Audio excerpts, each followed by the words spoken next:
이로써 그리스도를 섬기는 자는 하나님을 기쁘시게 하며 사람에게도 칭찬을 받느니라. 로마서 14장 18절 말씀.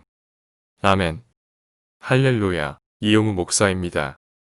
오늘의 원포인트 묵상 본문은 로마서 14장 18절 말씀입니다. 그리스도인은 하나님을 기쁘시게 하는 일을 해야 하며 사람에게도 칭찬받는 일을 해야 합니다. 이 둘 중 어느 하나에만 치중하면 그의 신앙은 병적인 것이 됩니다. 하나님과의 관계에만 충실하고 사람과의 관계에 등한하거나 사람과의 관계에만 충실하고 하나님과의 관계에 등한하는 것은 올바른 그리스도인이 아닙니다. 하나님 나라를 세워나가기 위해 형제들이 걸려 넘어지지 않도록 조심하는 것은 하나님을 기쁘시게 하는 일입니다. 내 기준으로는 큰 문제가 되지 않지만 다른 성도들과 교회에 대한 애정 때문에 나의 행동을 조심하는 것은 하나님께 칭찬받아 마땅한 일입니다. 우리가 남에 대해 생각할 때 주로 어떤 생각을 합니까? 부정적이고 비판적이고 파괴적인 생각을 합니까? 긍정적이고 우호적이고 건설적인 생각을 합니까? 상대에 대한 비판적인 생각은 상대뿐 아니라 우리 자신에게도 나쁜 영향을 미칩니다. 반면에 상대에 대한 우호적인 생각은 모두에게 좋은 결과를 초래합니다. 그렇다면 바울의 권고대로 바꿔보는 것은 어떨까요?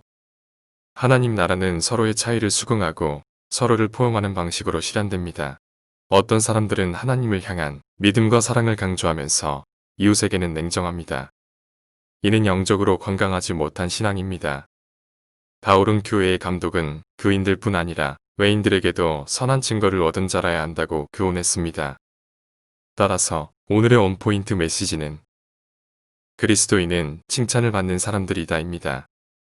오늘의 삶의 적용 포인트는 화평하는 일과 덕을 세우는 일을 하자입니다. 사랑하는 성도 여러분, 그리스도를 섬기는 이들은 하나님도 기뻐하시고 사람들도 인정하는 사람들입니다. 하나님 앞에서 나만 바르게 행하면 바로 서면 된다고 생각하기 쉽습니다. 그러나 하나님은 우리가 이웃과의 관계에서 사랑으로 덕을 세우기를 원하십니다.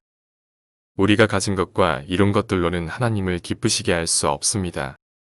하지만 우리가 하나님의 사랑으로 서로를 배려하고 연합하면 하나님은 기뻐하시며 사람들도 인정합니다.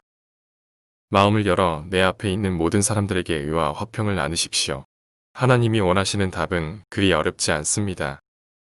기도하시겠습니다. 남을 배려하며 절제하는 사람이 참 믿음의 사람임을 깨닫습니다. 주님께 나아오려는 이들 앞에 저의 삶이 걸림돌이 아닌 디딤돌이 되게 하여 주옵소서. 매사에 화평을 이루고 덕을 세워 이 땅에 하나님 나라를 보이는 칭찬받는 삶이 되게 하여 주옵소서.